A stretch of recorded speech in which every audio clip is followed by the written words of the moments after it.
everyone, we're doing an added adding value this week because of the new guidelines that were released on February the 21st. Now, the nursery forums were abuzz with people talking about these, though actually when we first looked at them, there was a few bits that made us all a bit about it. There was things about the consumables, the voluntary charges and how they had to be applied at cost, so you couldn't make any profit on it. I think there was a lot of concern as to how people could manage that. That's actually been softened a bit in the later versions, so actually as private business owners, you are able to make a bit of profit on your voluntary charges, though obviously you do need to have that full transparency and clarity with your parents as to what they're being charged for and why. In reality, the changes were minor though. They were nothing that we weren't really expecting, and actually they are relatively straightforward to follow, though I do appreciate a lot of people are going to be spending this week looking at their parent contracts and seeing how they can implement that going forward. I did have an interesting conversation with one nursery owner though, and I did want to pass this on to you, because while there is concerns about this, and obviously with the new funding coming in September and everything, there's still a lot of things changing within our sector. In reality, I don't think a lot of people have realised that come September this year, the chances are your business is going to be more profitable than it ever has been. And this is not an argument to get rid of voluntary charges. I'm a firm believer that it's your right to have them within the business, and actually, you know, at the end of the day, funded hours are not free hours, and that's obviously a message we're constantly trying to get across.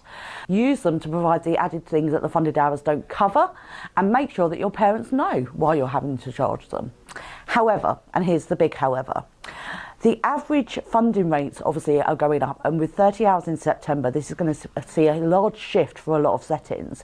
And it's really interesting to kind of look at profitability, because I think in September, or as of September, profitability for most settings will go up, though it doesn't feel like actually we're entering a period where that would be the case. This is actually because the average funding rate is increasing, and in a lot of cases, especially in the north of England, this is going beyond the day rate. We've all had pressure in the last few years as to how to increase parent fees, and actually the feeling that they're going up year on year on year on year, and you get to the point where you kind of go, well, how much further can I push these? We've got an employer's NI increase to cover, and we need to make sure we can do that, but actually can I pass that all on to the parents?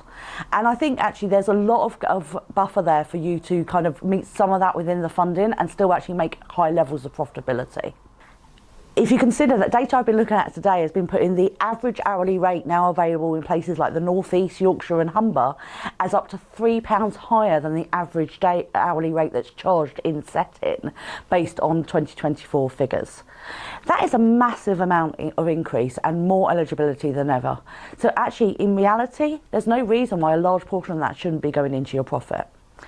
And it's not just me who's noticing these things, and hopefully you're going to notice it very, very soon too. But the buyers who are coming into the sector are well aware of how the market is changing and how profitability in settings is changing. And they're the ones who are really, really driving the increase in multiples and values as a result, because they can see that nurseries are becoming more profitable. I know it doesn't always feel like it, and they're certainly not getting any easier to run, but they are becoming more profitable, and we can celebrate that fact. If you'd like to have a look at how this might impact your valuation or your profitability while you're still owning the business, do get in contact, because I'd love to do a valuation for you and help you dive into your numbers and see what's going on there.